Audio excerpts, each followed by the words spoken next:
Welcome back. Like Philby in 1917 when he reached Riyadh, we've taken a break from the journeying. For Philby, that resulted in 10 days of intense discussions with Ibn Saud, the man that he was travelling to meet. For us, it's been a period that's enabled us to look back through our photographs, to analyse the images from the camera traps and all the scientific work, and recharge our batteries ready for the second leg of the journey from Riyadh to Jeddah that starts about 10 days from now. It's been great to see so many people have been downloading the podcasts, 2,700 almost, I think this morning, 52 countries, and clearly they've been going down pretty well. Lots of positive feedback, which we're very grateful for. One in particular caught my eye from Nick Krebs, who's curator of maps at the Qatar Digital Library project at the British Library, and Nick spends most of his time poring over old maps of Arabia, and I was very taken by a comment that he said, despite spending all day poring over maps with minute detail, your descriptions add so much that maps can never give. So it's lovely to receive feedback like that. So for the last few days, Reem has been back in Jeddah, Anna's been back in Switzerland, Alan's remained in Riyadh where he lives. I'm here in Oman. The noise you might be able to hear in the background is the sound of the waves crashing against the sea cliffs. I'm currently camping just to the east of Muscat on some cliffs just above a beach at Tiwi, but really jotting down notes furiously and scratching my head and reading Philby's book, preparing for leg 2, which starts on January the 16th. So really it's an opportunity now to just to reflect and put things in set the scene for leg 2 of our journey. Thanks to Alan's calculations, we now know that on leg 1 we covered just over 2,600 kilometres. Much of that was spent deviating south into the empty quarter to visit the meteorite craters in Al Hadida. So a long old leg 1, and leg 2 really is going to be no different. 1,400 kilometres in a straight line if we follow Philby's route from Riyadh to Jeddah, but obviously we'll be wobbling all over the place looking and exploring places that he visited in his latter years of exploration, and then we have to drive all the way back from Jeddah to Riyadh. So it's going to be a long old leg through very different scenery and very different landscapes to those of leg 1. When Philby reached Riyadh in November 1917, the outcome of the First World War, which was still raging, it wasn't certain. The Ottomans had a strong hold on Arabia, and the British office in Cairo felt that it was a gentleman to the west called Sharif Hussein of Mecca, that they felt that he was the man to unite the tribes of Arabia to fight against the Ottomans. However, Philby and the people behind him in Baghdad and the Indian office felt that Ibn Saud was the man to perform that role and to unite those tribes. The focus on Arabia was growing stronger. By the year, a war that started powered by horses was increasingly becoming powered by oil, and oil was becoming much more important. Philby's journey plans pretty much went as they were intended. He reached Riyadh safely.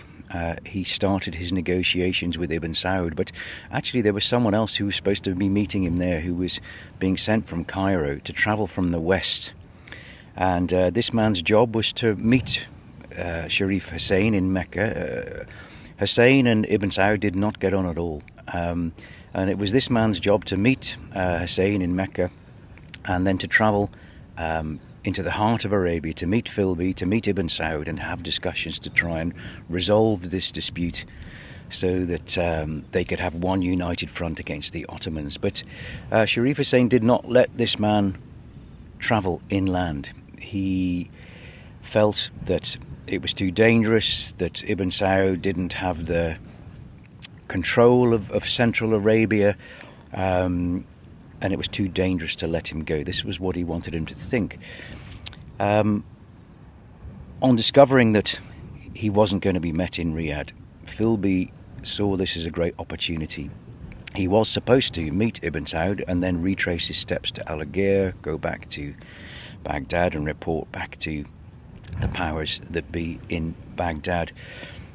But Philby saw this non-arrival as an opportunity, both for him and for Ibn Saud.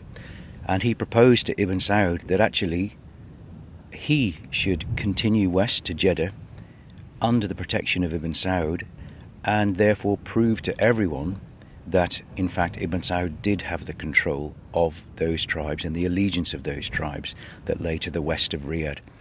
And it's that journey that we will be following, starting in Riyadh on the 16th of January.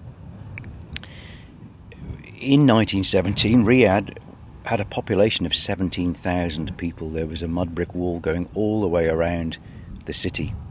And when Philby arrived from the east, sadly, they had to camp outside those walls for several hours because they arrived on a Friday. It was the day of prayer, so all the gates were shut. But when the gates were open, in they went, and 10 days of intense discussions ensued with Ibn Saud.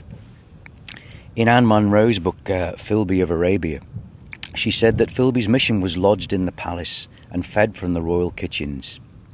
An escort awaited its members whenever they wanted to go out, but most of their time was spent in conference, where they had uphill work. The mission found Ibn Saud to be an indefatigable worker, giving audiences, hearing petitions, judging cases, arguing with his visitors, pausing only for prayer from dawn until far into the night. Only once or twice during its stay did he break off for festivities, once for a family wedding and once for a riding display in which he and his sons took part. They found him a voluble talker, unfamiliar with Western ways of thought, but a hard bargainer, incredibly aware of what was happening in the First World War, and of course well versed in desert politics and the likely loyalties and affiliations of tribes all the way from Mesopotamia to the Hijaz. So Philby saw his chance to continue his journey west to Jeddah, and that is what we will do. We'll be doing, as we did on leg one, daily podcasts, not just documenting our journey, but also taking extracts from Philby's book, so we can see it through his eyes as well. We'll be talking about issues such as mental well-being, how being outdoors is clearly beneficial for our mental and physical well-being. We're talking about the importance of the moon in Arab culture, and we'll be witnessing a new moon whilst we're out in the desert, halfway through the second leg. We'll be continuing the science work that we started on leg one.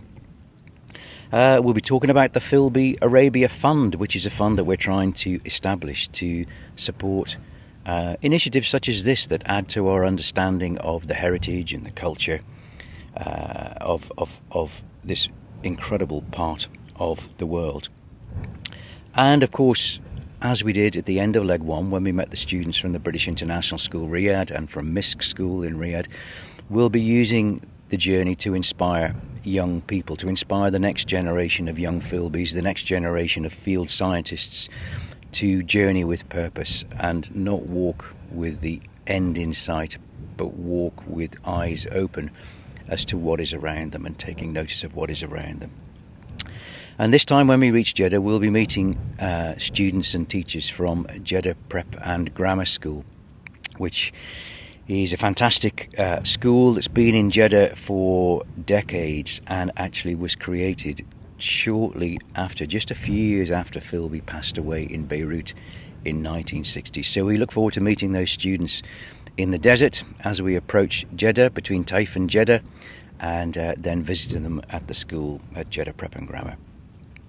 So the next podcast should be going out just after the 16th of January. We hope you enjoy it and all the podcasts that follow. Please share them with as many people as you can, and look forward to speaking to you soon.